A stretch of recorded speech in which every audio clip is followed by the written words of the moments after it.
Before the Imperial Army Inductii, there was another.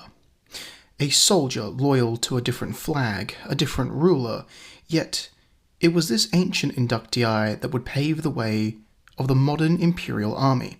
Hi, I'm your host Heatwave, and in today's little episode, I'll be exploring the Tyrant's Legion and the Royal Sandwing Army Inductii.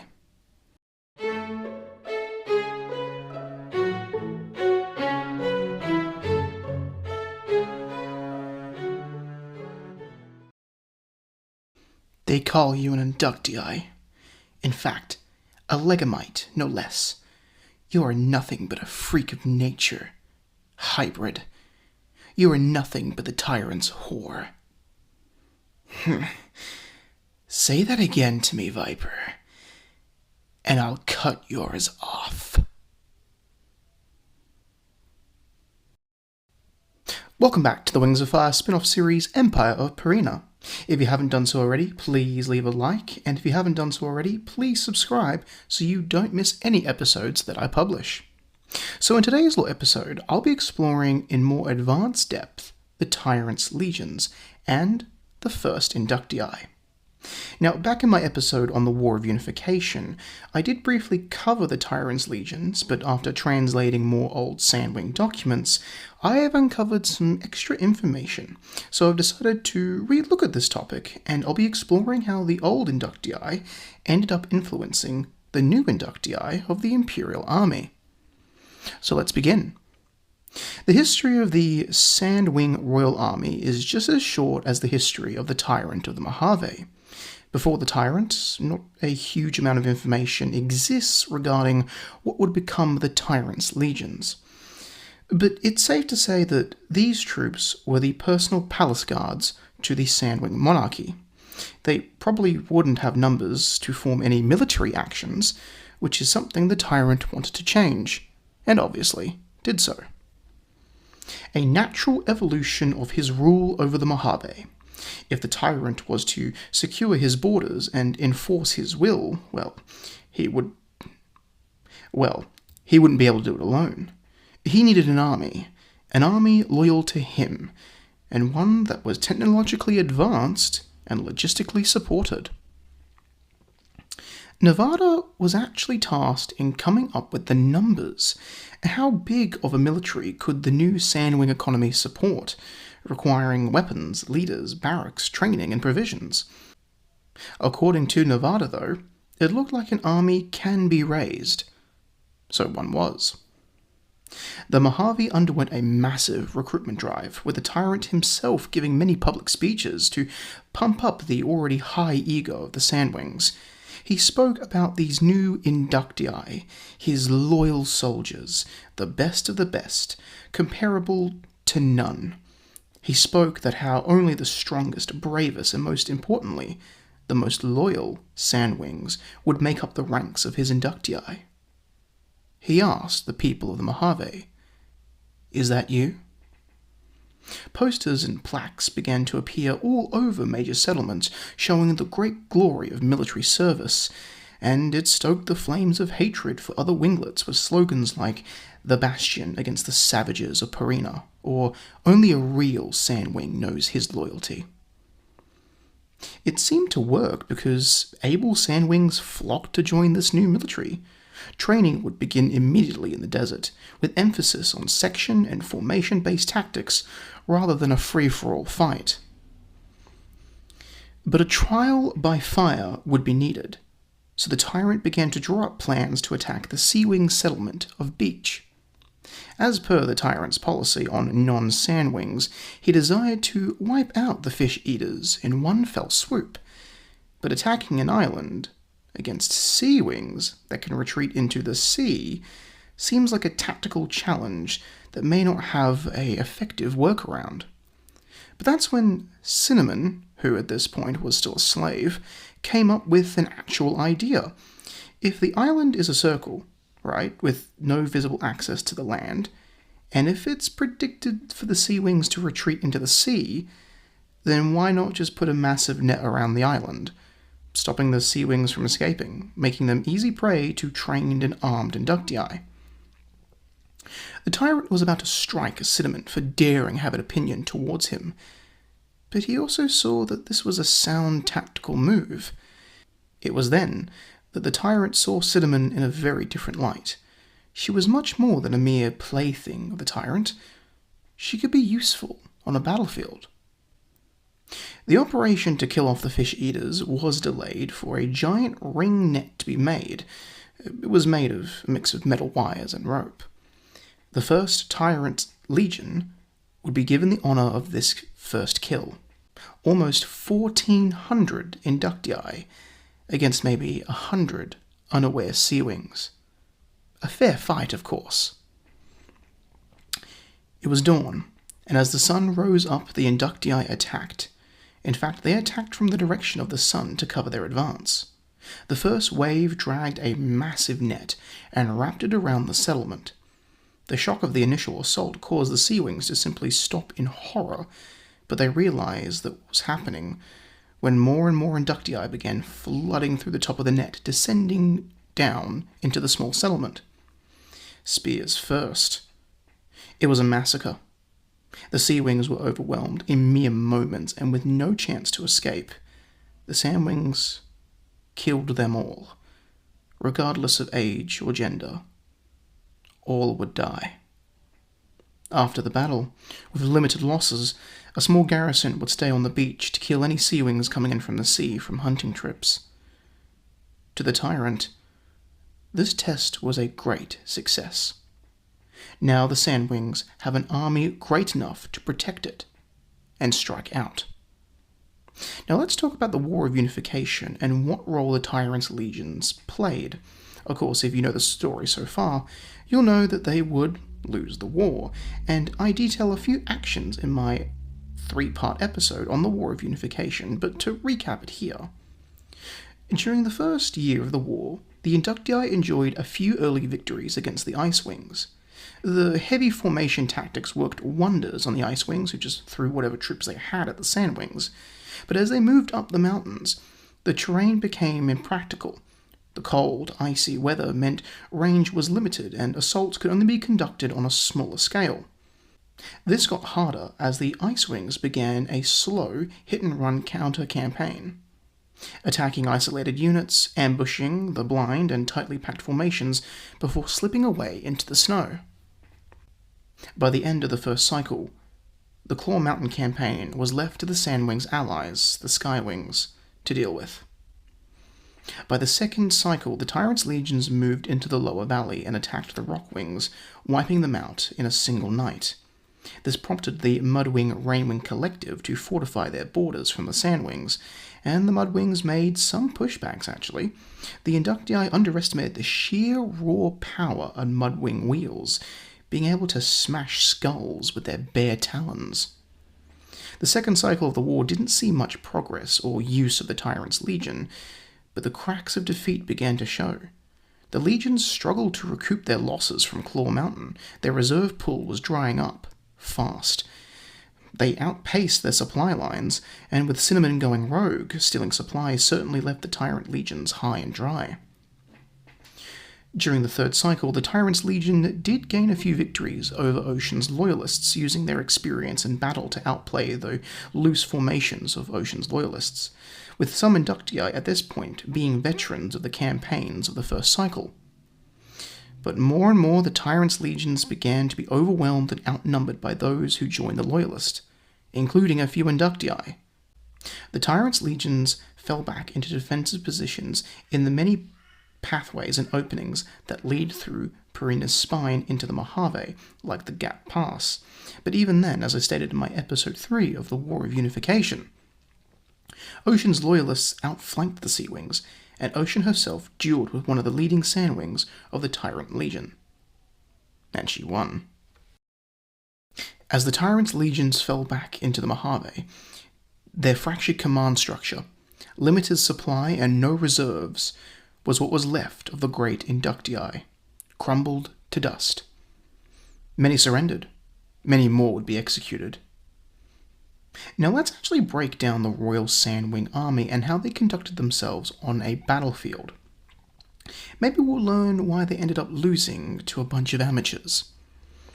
The Royal Sandwing Army is broken down into 5 separate forces.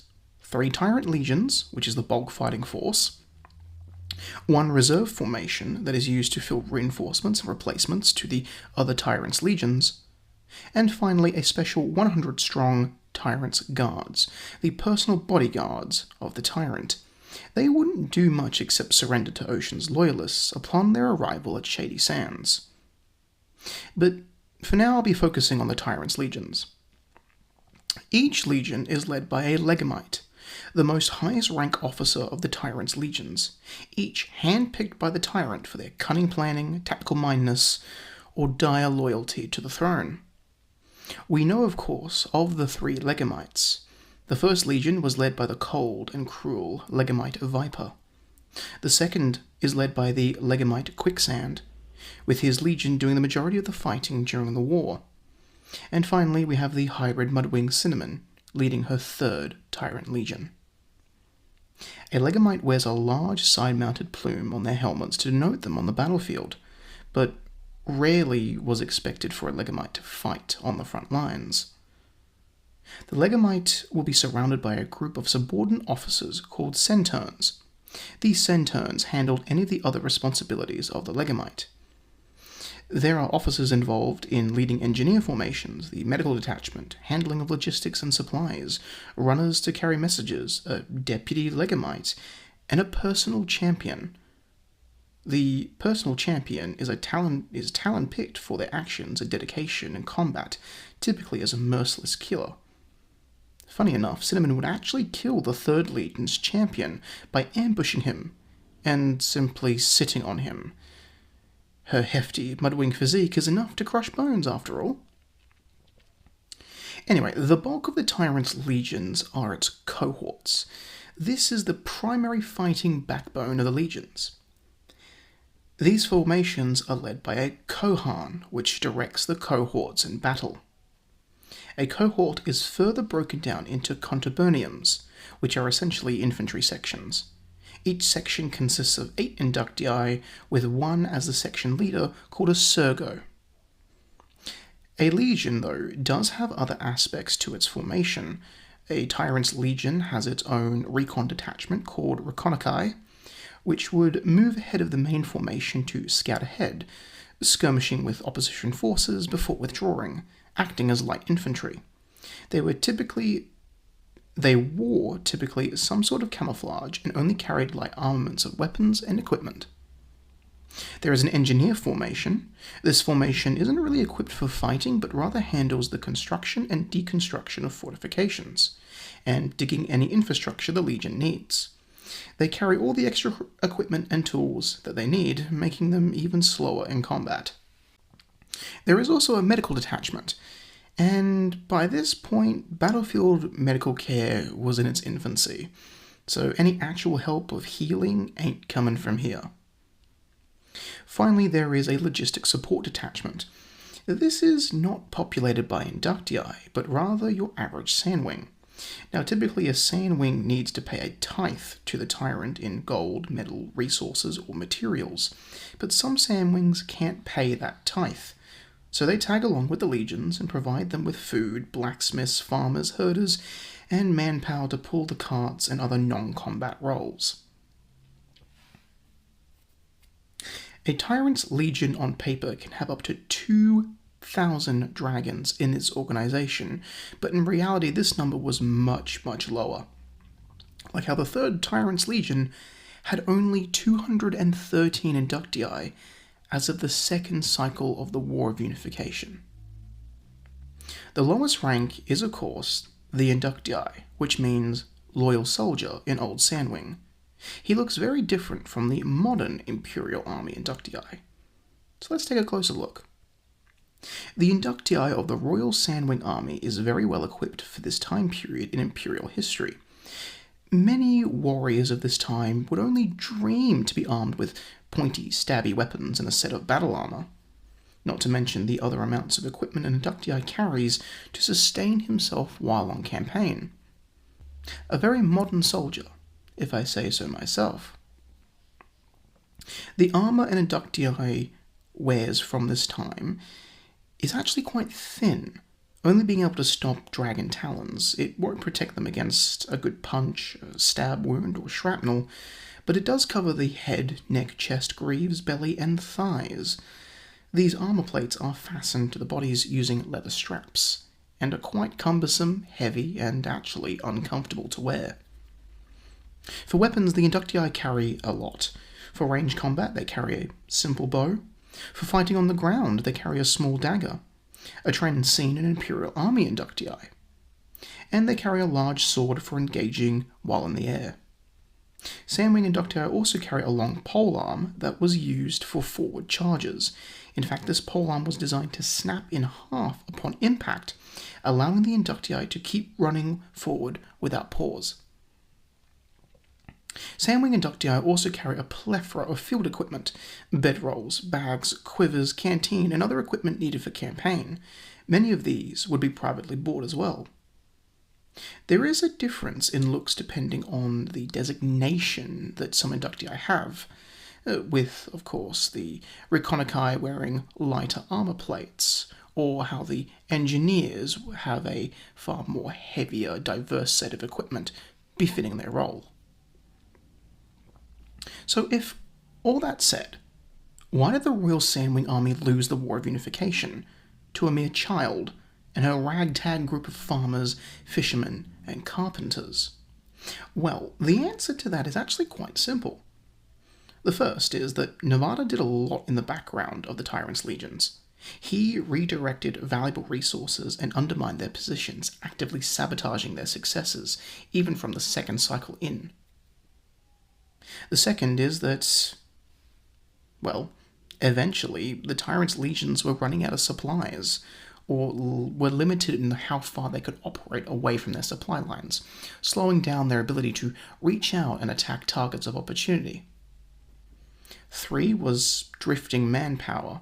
Like resources, the Tyrant's legions were running out of troops, and there was a huge lack of experience and veteran troops among the legions. And the 4th would be their campaign on Claw Mountain. The campaign going up the peaks cost the Sandwings a lot. In fact, the losses they sustained set them up for failure down the track. They weren't able to recuperate what they lost. Of course, these are just a few problems that the Sandwings faced, but I believe that these are the core factors that led them down, well, the path of failure. Next, I'll be talking about tactics and training.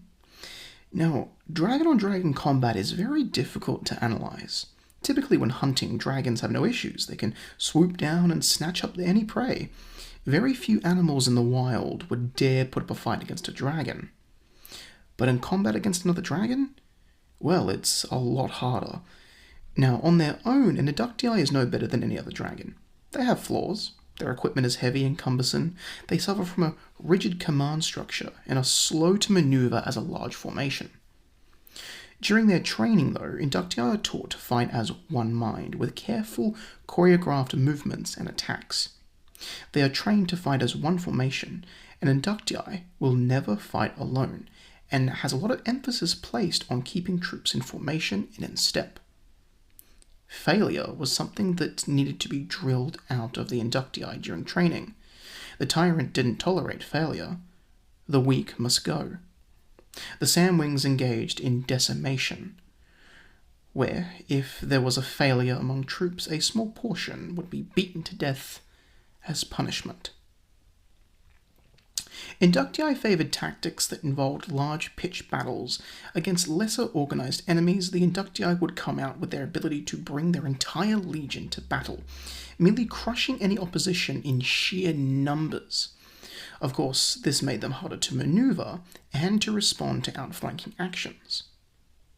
We saw this firsthand on Claw Mountain. The Sandwings had to break down into smaller formations, and typically the engagement range was not in the Sandwing favour.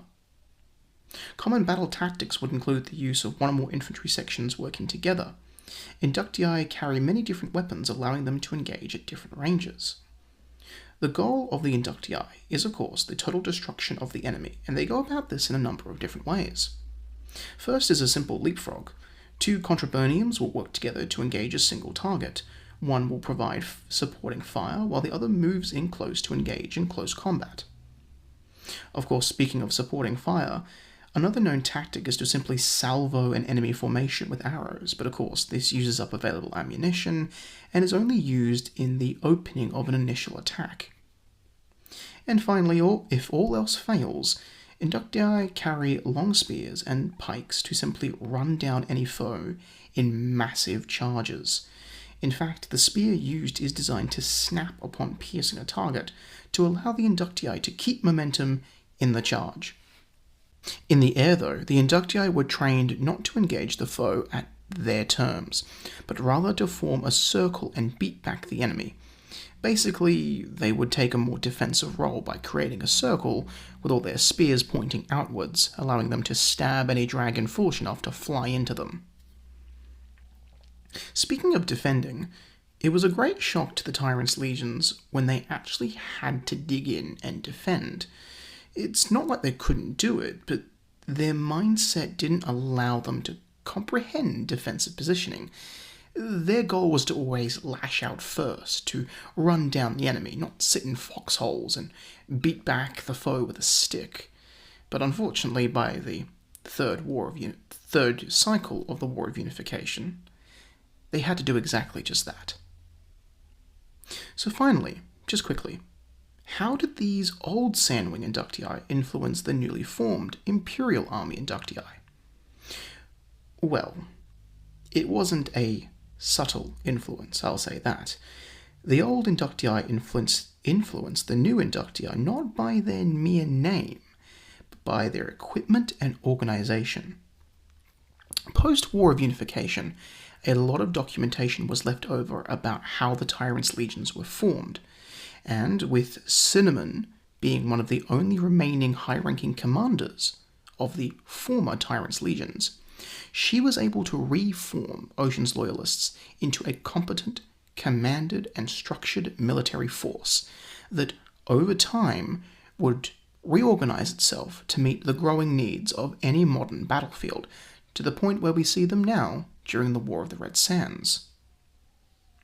She installed a detailed command structure, auxiliary units for supporting the growing army on a modern battlefield, which would then be supplemented later on by tanks and artillery, and she also set out to issue a standard set of equipment to all soldiers, which is something that we, of course, see today with the Imperial Army Inductii.